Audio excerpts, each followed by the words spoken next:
Le Wegovy, c'est quoi ce médicament? Comment ça marche? Dans quel cas c'est indiqué et dans quel cas c'est contre-indiqué? Est-ce qu'il y a des effets secondaires? Et je vous dirai aussi à la fin quelle perte de poids on peut espérer objectivement avec ce traitement. Bonjour tout le monde, bienvenue sur Charles.co, votre chaîne santé sur laquelle je vous donne plein d'informations sur différents types de sujets de santé. Aujourd'hui, on va parler d'un nouveau médicament qui est arrivé récemment en France. Avant ça, petit rappel, abonnez-vous, likez, commentez, partagez les vidéos, faites vivre cette chaîne, c'est votre chaîne et moi ça m'encourage. Petit rappel aussi, Charles.co c'est pas seulement une chaîne YouTube, c'est aussi une plateforme, une clinique digitale sur laquelle on peut consulter pour des problèmes de santé spécifiques, comme par exemple les problèmes d'obésité. On parle de l'obésité au sens médical. On choisit la rubrique concernant le poids, l'obésité. On remplit un questionnaire, je vous en reparlerai dans la vidéo. Le médecin va faire le point avec vous, confirmer tout ça, vous donner des conseils. S'il faut prescrire un traitement, vous relevez du traitement, il va le prescrire, il va vous donner l'accompagnement nécessaire. Vous aurez aussi accès à un programme de rééquilibrage alimentaire de soi, parce que c'est obligatoire avec ce type de médicament. Vous aurez d'ailleurs la possibilité ainsi d'avoir une assistance tout au long du traitement. Bref, l'accompagnement nécessaire quand on a une obésité. Et une fois de plus, on parle de l'obésité au sens médical.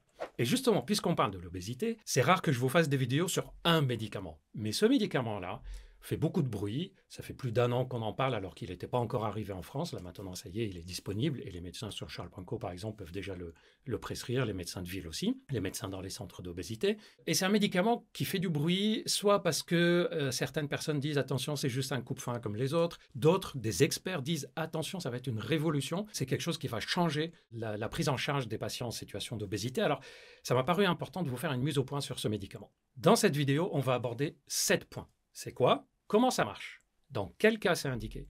Dans quel cas c'est contre-indiqué? Est-ce qu'il y a des effets secondaires? Comment on l'utilise? Et je vous dirai à la fin quelle efficacité réelle on peut attendre, c'est-à-dire combien de kilos on peut perdre quand on prend ce type de médicament. Premièrement, c'est quoi le Wegovy? Le Wegovy est un médicament dont le principe actif, la molécule, est la sémaglutide. La sémaglutide est une molécule connue depuis longtemps, depuis plus d'une dizaine d'années, et elle appartient à la classe des médicaments qu'on appelle agonistes de la GLP-1, c'est-à-dire des médicaments qui vont imiter l'effet d'une hormone qui s'appelle GLP-1.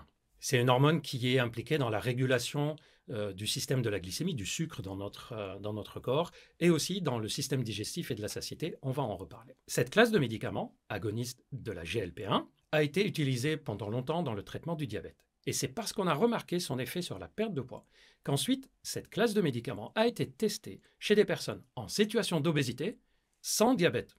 Et ça, c'est important, c'est-à-dire, là, on parle des personnes en obésité qui n'ont pas de maladie diabétique. Et il y a eu de nombreuses études, par exemple en France, dans le cadre d'une étude spécifique et d'un accès précoce qui a eu lieu pendant plusieurs mois. Il y a déjà eu 7000 patients qui l'ont utilisé. Dans le monde, il y a de nombreuses études qui ont été faites sur leur efficacité, sur leurs effets secondaires, sur la réduction du risque cardiovasculaire. D'ailleurs, les associations, les sociétés scientifiques de cardiologie commencent elles-mêmes à dire qu'elles sont favorables à la prescription de ce médicament parce qu'il semble réduire le risque cardiovasculaire, grâce bien évidemment à la perte de poids. Deuxième point.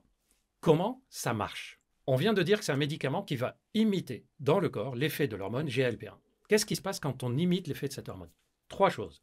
Première chose, ça va diminuer, ralentir la vidange gastro-intestinale. C'est-à-dire, quand vous mangez, les aliments passent dans l'estomac et dans les intestins. Vous le savez. Et si vous voulez aussi savoir d'autres traitements de l'obésité, quels sont les traitements en général, je vous ai déjà fait aussi une vidéo, vous pouvez aller la voir, les traitements de l'obésité, tout ce qu'il y a à savoir. Deuxième point, comment ça marche? On vient de dire que le Wegovy, sémaglutide, est un agoniste de GLP-1, c'est-à-dire il va imiter l'effet de cette hormone. Qu'est-ce qui se passe dans le corps quand on imite l'effet de cette hormone? 3 choses. Premièrement, ça ralentit la vidange gastro-intestinale, c'est-à-dire les aliments restent plus longtemps dans l'estomac et dans les intestins. Ce qui fait qu'on a faim moins rapidement après un repas, puisque les aliments sont toujours présents. Deuxième effet, ça permet de réguler l'équilibre glycémique, en particulier les sécrétions d'insuline et le taux de sucre. C'était quand même au départ pour le diabète. Or, on sait que moins on a de pics de glycémie dans le sang, moins on a de sécrétion d'insuline et donc moins d'accumulation de matière grasse dans notre corps. Troisième effet du Wegovy, ça agit sur les centres de satiété au niveau neurologique, c'est-à-dire dans le cerveau, on ressent moins bien la faim. Mais attention, certaines personnes disent que c'est un coupe-faim parce qu'il y a cette action sur les centres de satiété. Ce n'est pas un coupe-faim. C'est un médicament de l'obésité qui est reconnu actuellement comme une maladie à part entière. Et si vous n'êtes pas convaincu, allez voir la vidéo dans laquelle j'explique pourquoi l'obésité est reconnue comme une maladie à part entière. Donc, c'est un médicament de l'obésité. Quelles sont les indications? Numéro 3, voyons maintenant dans quel cas ce médicament est indiqué. Les règles officielles actuelles de prescription disent qu'il y a deux situations dans lesquelles ce médicament peut être prescrit. Premièrement, quand l'IMC, l'indice de masse corporelle, est supérieur à 30. D'ailleurs, si vous voulez tout savoir sur l'IMC, vous pouvez aller voir la vidéo que je vous ai déjà faite là-dessus. Je souris parce que dedans, il y a l'explication d'où vient l'IMC et beaucoup rigolent quand ils connaissent cette explication. Donc, IMC supérieur à 30 ou IMC entre 27 et 30, mais avec des comorbidités, c'est-à-dire IMC entre 27 et 30 et état de prédiabète ou diabète de débutant, hypertension artérielle ou maladie cardiovasculaire, dyslipidémie, syndrome d'apnée du sommeil. Dans ces cas-là, même si l'IMC est entre 27 et 30, le médecin peut prescrire. Et évidemment qu'il est indiqué uniquement après avoir fait plusieurs mois de rééquilibrage alimentaire et d'activité physique. J'insiste sur ce point parce que beaucoup de personnes pensent qu'on est en situation d'obésité, on prend le médicament. Non, c'est un traitement qui est indiqué quand on a déjà mis en place les règles d'alimentation, les règles diététiques, les règles d'activité physique, sportive, sommeil, les comportements alimentaires, etc. et qu'on atteint un niveau, c'est-à-dire ça ne suffit pas. Et c'est là où le médicament, il est indiqué. Il y a des règles de prescription, mais le médecin peut aussi garder son avis personnel sur là on va éviter ou on ne le commence pas tout de suite un peu plus tard. D'ailleurs, sur charles.co, si vous allez sur le site, vous avez la liste des critères d'éligibilité, c'est-à-dire vous remplissez le questionnaire et le questionnaire va vous dire déjà est-ce que vous pouvez relever d'une éligibilité au traitement ou pas. Et ensuite, le deuxième filtre, c'est le médecin qui va vous dire ok, mais dans votre cas précis, il y a tel détail, je vous confirme ou je ne confirme pas la prescription du traitement. Donc une double sécurité. Quatrième point, est-ce qu'il y a des contre-indications? Oui, il y a des contre-indications. Parmi les contre-indications les plus importantes, c'est si vous avez des antécédents personnels ou dans votre famille de cancer médulaire de la thyroïde. C'est un cancer spécifique qu'on appelle cancer médulaire de la thyroïde. Ou si vous avez une maladie cancéreuse multi-endocrinienne, c'est-à-dire plusieurs organes endocrinologiques qui ont déjà été touchés par un cancer. C'est contre-indiqué aussi dans les situations où il y a un trouble du rythme cardiaque qui n'est pas encore stabilisé, parce qu'un des effets secondaires possibles, c'est d'accélérer le rythme cardiaque. Donc il faut déjà que le cardiologue dise bon voilà, sur ce plan-là, tout est stable, il n'y a pas de problème.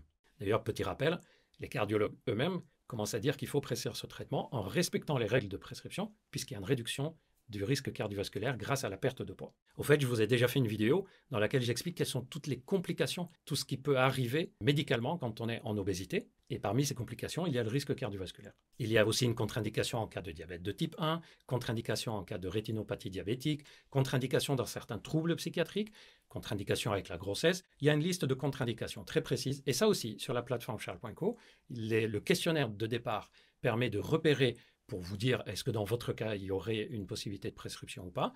Et ensuite, le médecin va refaire le point pour valider une deuxième fois s'il y avait une contre-indication ou pas. 5. Est-ce qu'il y a des effets secondaires? Oui, il y a des effets secondaires. Dans 80% des personnes qui utilisent le traitement, il y a des effets secondaires digestifs. Alors, fort heureusement, dans la majorité des cas, c'est des effets secondaires qui finissent par passer. D'ailleurs, on ralentit l'utilisation des dosages, on peut adapter l'alimentation. Dans la plupart des cas, les effets secondaires digestifs diminuent, mais d'après les études, 10 à 13% des patients disent quand même que ce sont des effets secondaires gênants, donc ce n'est pas non plus anodin. Les effets secondaires digestifs, ça vient logiquement du fait que ça ralentit la vidange des intestins. Donc on va avoir l'impression d'être ballonné après les repas, d'avoir l'impression d'être constipé de façon plus importante, des remontées acides, des gaz inhabituels, une sorte d'inconfort digestif. C'est logique puisque l'alimentation reste présente dans l'estomac et habituellement ça se régule. Mais il y a d'autres effets secondaires digestifs beaucoup plus importants, plus graves, par exemple les lithiases biliaires, c'est-à-dire calcul dans la vésicule biliaire, ce qui peut se transformer en une cholécystite aiguë, voire pancréatite. C'est pour ça que le médecin s'assure aussi qu'il n'y a pas d'antécédent de ce côté-là, et c'est pour ça aussi que la perte de poids ne doit pas être très rapide. Si quelqu'un perd du poids de façon très rapide sous l'effet du traitement, on doit ralentir parce que la perte de poids rapide peut provoquer des calculs dans la vésicule biliaire. L'alimentation riche en graisse aussi, donc c'est une occasion de refaire le point aussi sur l'alimentation. Donc comme vous voyez, il y a quand même des effets secondaires et c'est pour ça que l'indication et la vérification suivie par le médecin sont indispensables. Sixièmement, comment ça s'utilise justement? En fait, c'est sous forme d'injection sous-cutanée que vous faites vous-même. C'est une piqûre qu'on fait dans le ventre, comme l'insuline, comme les médicaments pour la coagulation du sang. C'est un stylo, on choisit, on clique pour avoir la dose et on pique. Chaque stylo fait 4 doses. Pourquoi? Parce qu'on fait une injection par semaine et chaque mois, au début du traitement, on va augmenter de dose. Le premier mois, on va faire une injection de 0,25 mg par semaine. Deuxième mois, une injection de 0,5 mg. Troisième mois, une injection de 1 mg. Quatrième mois, de 1,7. Et le cinquième mois, on arrive à 2,4 mg. Et l'évaluation de l'efficacité, justement, se fait après 6 mois de traitement, c'est-à-dire après avoir atteint tous ces niveaux de traitement pour voir est-ce que ça vaut le coup de continuer ou non. Mais sur charles.co, nos médecins ont décidé aussi, et la plateforme, de faire un entretien et des contacts réguliers avant, simplement pour s'assurer que tout se passe bien sous traitement. Donc vous voyez, il y a une utilisation qui est fixée par les règles médicales, mais il y a une personnalisation du traitement qui se fait et on est très attaché à cette personnalisation du traitement. 8e point, quelle efficacité objective on peut en attendre? D'après les études, contre placebo, randomisées, les études officielles, les études sérieuses, on peut dire que, roulement de tambour, 90% des personnes qui utilisent le Wegovy perdent plus de 5% de leur poids après les 6 mois d'utilisation. 70% perdent plus de 10% de leur poids. Ça veut dire que quelqu'un qui était par exemple à 100 kg va passer à 90 kg. 25 à 30% perdent plus de 15% de leur poids initial.